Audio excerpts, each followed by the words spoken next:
Hello. In this brief tutorial, I will show you how to use Clear Coat.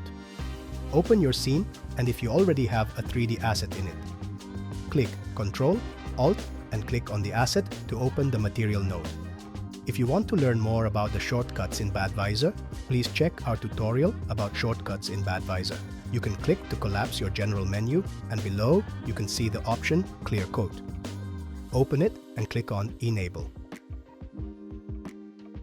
Below, you will find a couple of options such as color, intensity, IOR, roughness, and more. For this tutorial, I will only tweak the intensity, IOR, and roughness to make my object a little bit more shiny and tweak these values until I am happy with it. Once you are done, do not forget to save your scene. That is it for this tutorial. Thanks for watching.